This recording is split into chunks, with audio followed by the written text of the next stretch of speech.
நம்ம எல்லாருக்கும் பிடிச்ச தெய்வம், பிடிச்ச கடவுள் முருகப்பெருமானுடைய அவதார நாள் வைகாசி விசாகம் பத்தி தான் இன்னைக்கு பதிவுல நான் உங்களுக்கு சொல்ல போறேன்.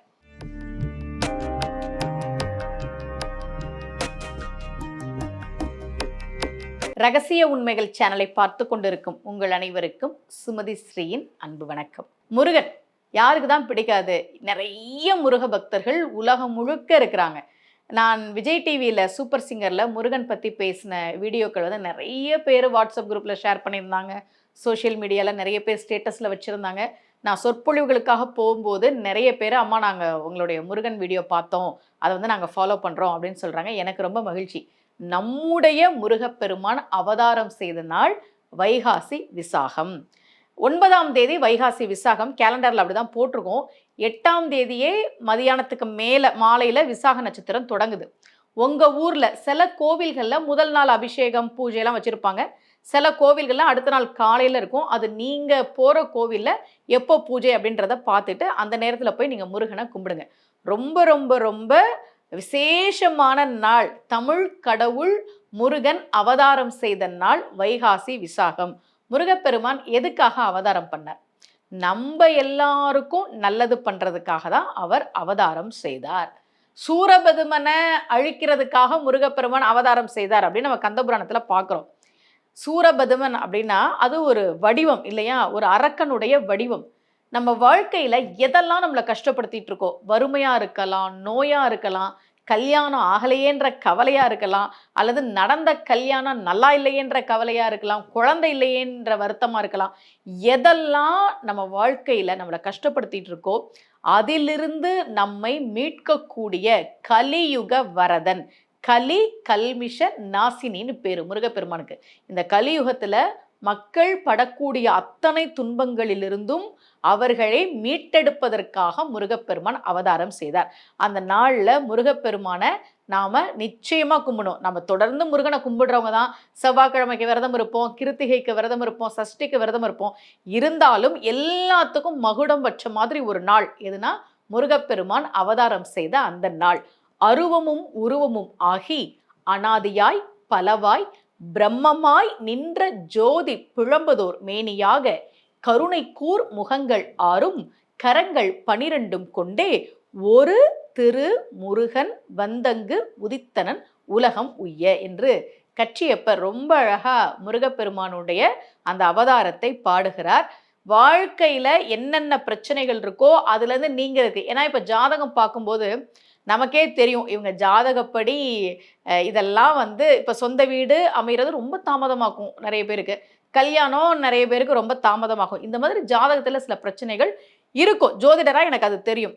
ஆனால் முருகப்பெருமானை யார் ஒருவர் தொடர்ந்து வழிபாடு செய்கிறார்களோ, ஏன் அவர் நம்ம தலையெழுத்தை மாற்றி தரக்கூடிய தெய்வம். அதனால யார் ஒருவர் முருகப்பெருமானை தொடர்ந்து வழிபாடு செய்கிறார்களோ அவர்களுக்கு ஜாதகத்தில் இருக்கக்கூடிய பிரச்சனைகள் நிச்சயமாக நீங்கும். இது நிறைய பேர் அனுபவிச்சு சொல்லுவாங்க. அம்மா நீங்க சொல்லி நாங்கள் இந்த கந்தர் அலங்காரம் சொல்றோம், இந்த திருப்புகள் படிக்கிறோம். சமீபத்தில் நான் மஸ்கட்க்கு சொற்பொழிவுக்கு போயிருந்தேன். அது வந்து வேறொரு மதத்தை சார்ந்த ஒரு நாடு இல்லையா? ஓமன் நாட்டில் மஸ்கட்க்கு சொற்பொழிவுக்கு போயிருந்தேன். அங்க நம்முடைய தமிழர்கள் ஒவ்வொரு மாதமும் ஒருத்தர் வீட்டில், இப்போ தமிழர்கள் வந்து ஒரு 2000 பேர் இருக்கிறாங்கன்னு வச்சுக்கோங்களேன், ஒவ்வொரு மாதமும் ஒருத்தர் வீட்டில் எல்லாரும் கூடி திருப்புகள் படிக்கிறாங்க.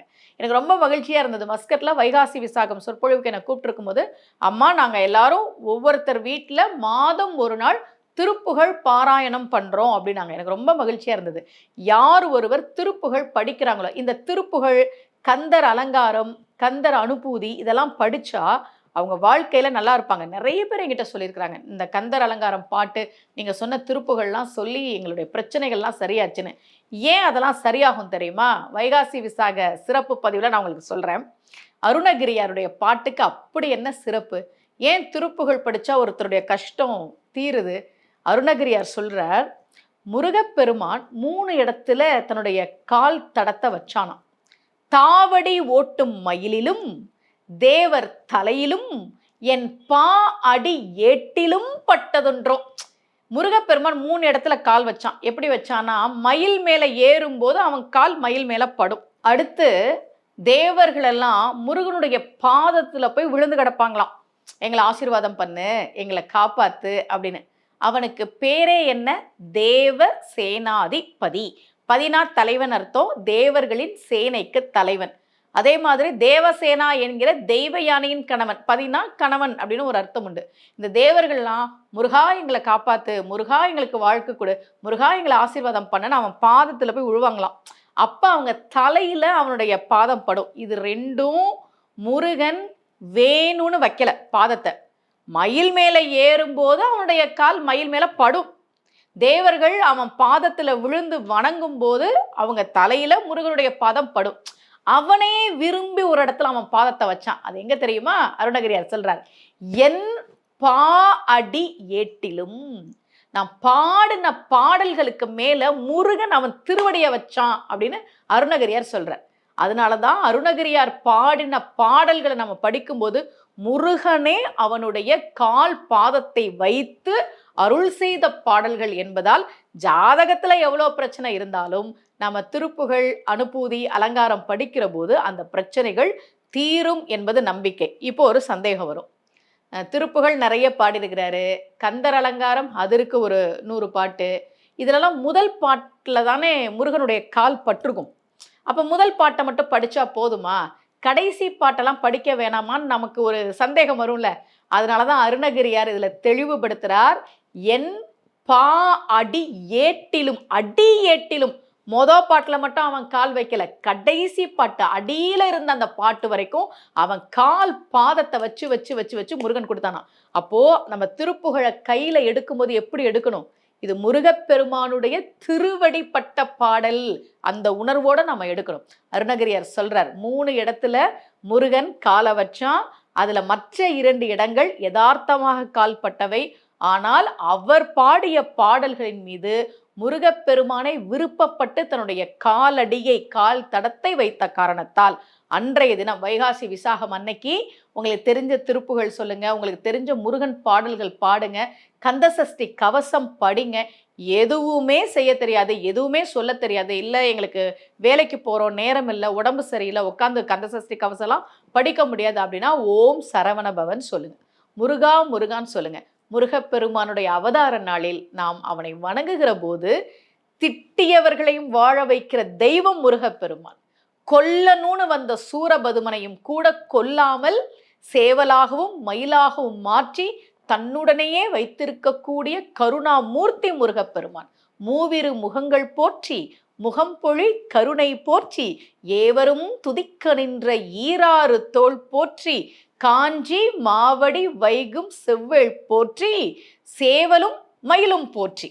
நம்ம முருகனுக்கு போற்றி சொல்லும் போது சூரபதுமனுக்கும் சேர்ந்துதான் நம்ம போற்றி சொல்றோம். அப்படி கருணை உள்ளத்தோடு இருக்கக்கூடிய முருகப்பெருமான் நமக்காக தான் அவதாரம் செய்தார். வைகாசி விசாக நாள்ல கோவிலுக்கு போங்க, முருகப்பெருமான கும்பிடுங்க. நம்மலாம் கொண்டாட வேண்டிய ஒரு நாள் அப்படின்னா நம் தமிழ் கடவுள் முருகப்பெருமானுடைய அவதார நாள். அன்றைய தினம் முடிஞ்சா அன்னதானம் பண்ணுங்க, உங்களால முடிந்த தானங்களை செய்யுங்கள். வைகாசி விசாக நாளில் முருகப்பெருமானை வழிபாடு செய்து நிறைய நிறைய நிறைய பலன்களை பெறுவோம். மீண்டும் சந்திக்கலாம். அனைவருக்கும் அன்புடன் சுமதி ஸ்ரீ.